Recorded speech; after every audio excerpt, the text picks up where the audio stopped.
Hello trainees. Today we are going to identify different wooden sample pieces for hardwood, softwood, grains and their applications. The objectives of this video are: after the session we'll be able to identify the different wooden sample pieces and their applications, to identify the hardwood and softwood, to identify the growth and grains. Let's start. Teak wood. It grows in a large tree. Wood is straight grained and has a rich brown yellow color. Sapwood is pale yellowish and heartwood is golden brown. Hard and heavy wood weighing about 650 kg per cubic meter at 12% moisture content. Uses of teak wood: shipbuilding, furniture crafting, and cabinet making. This wood is called deodar. It is found in straight tall trunk with short branches and pointed leaves. Typically found in altitudes ranging from 1200 to 3000 meters. The tree features a lofty straight trunk with small branches. Sapwood is white and heartwood is light yellowish brown. The wood is hard and heavy with an average weight of 545 kilograms per cubic meter at 12% moisture content. Exhibits a medium fine and even texture. Deodar is a non-porous wood, meaning they do not have as many vessels within the wood fibers. Uses of deodar: construction purposes, furniture, packing cases, railway sleepers, carriages, etc. Shir. Shir looks similar to deodar but of inferior quality. Sapwood is white and heartwood is light yellowish brown. Hard and heavy wood with an average weight of 575 kilograms per cubic meter. Exhibits a medium and uneven texture. Grain pattern ranges from straight to spiral or twisted. Uses of shir: construction purposes, furniture, big size of packing cases, cabinet making. Kale. Kale is an evergreen tree with similar structure to shir. Sapwood is white and heartwood is light and pinkish red. Closely grained, hard and durable wood. Exhibits a resinous color when freshly cut.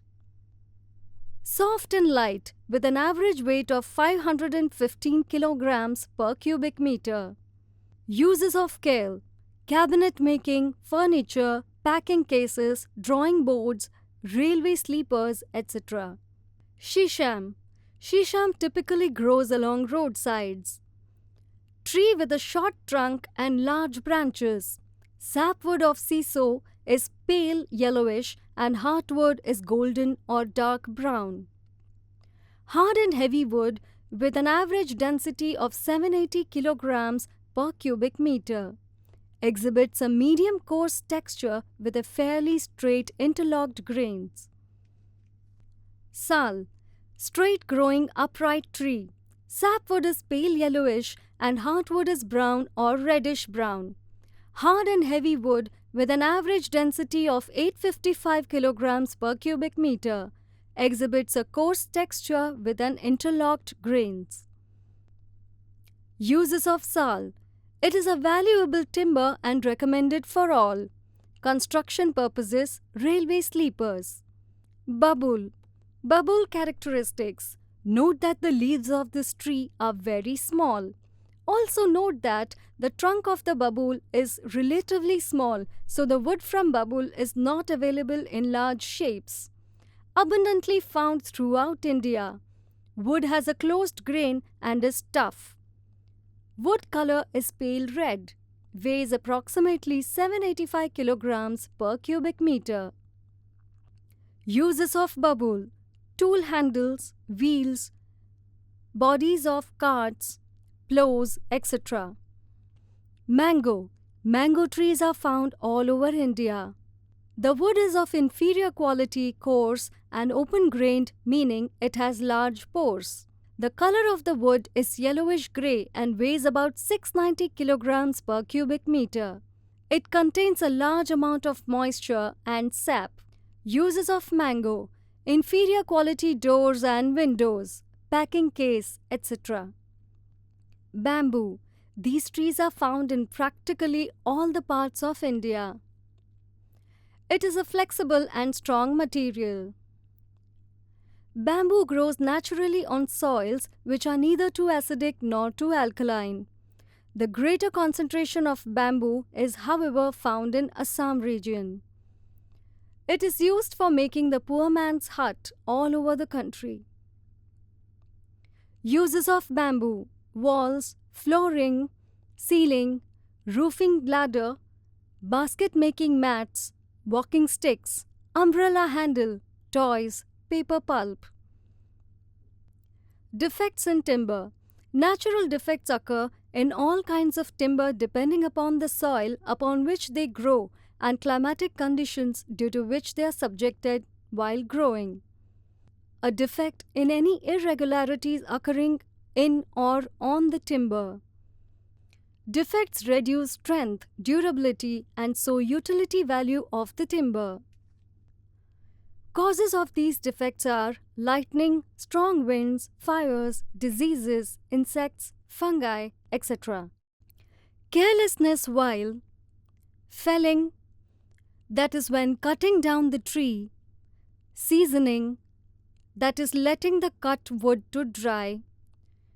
Conversion, that is during the process of turning a log into a pile of usable planks or boards.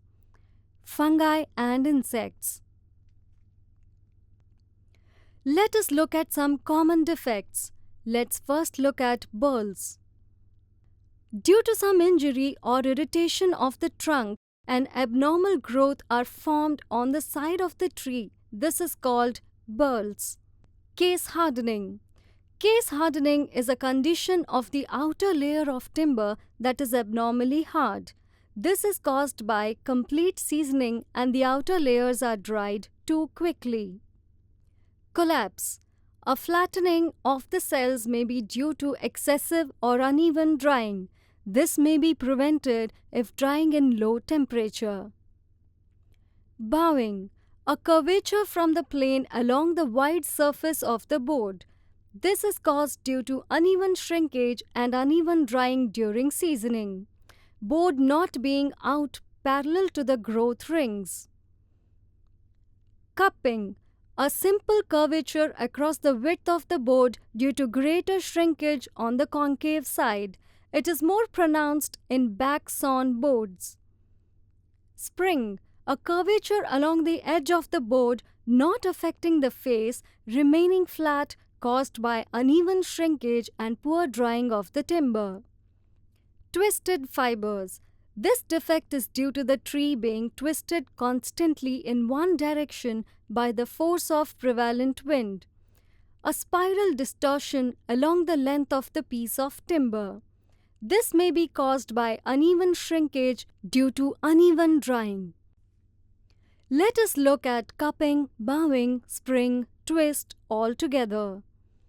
Upsets. This is the fracture of the fiber across the grain and may be the result of injury in felling. Grain refers to the direction of the cells and vessels of the wood. Cross grain.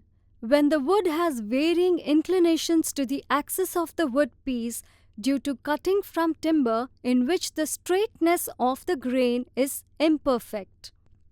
Diagonal grain. When the fibers in the wood do not run parallel to the axis of the wood piece even though it was cut from straight grain timber. This is caused by cutting parallel to the axis of the log instead of parallel to the bark. Interlocked grain. When the fibers of adjacent layers of the wood being spirally inclined in opposite directions, this grain surface is difficult to plane. An example of this is the Queensland maple, which gives ribbon stripe figure. Spiral grain occurs when the fibers have taken a spiral course in the tree trunk as if the tree has been twisted. The cause is not definitely known. Wavy grain A wavy arrangement of the fibers, also known as curly or fiddleback grain. This grained surface is difficult to place and work. Veiny edge. This defect lies in the sapwood, which accompanies vein due to economical conversion of logs. Rind galls. These peculiar curved swellings are found living on dead trees, generally caused by the growing of the layer over the wounds left after the branches have been imperfectly cut off or removed. Wind cracks. These are shakes or splits on the sides of a bark of timber due to the shrinkage of exterior surface exposed at atmospheric agencies like sun and wind, etc. Recap. First, we looked at different types of trees which gives us wood like teak, devdar, chir, kale, shisham, sal, babul, mango and bamboo. Hope you understood everything taught in this session. See you in another video. Thank you and goodbye until then.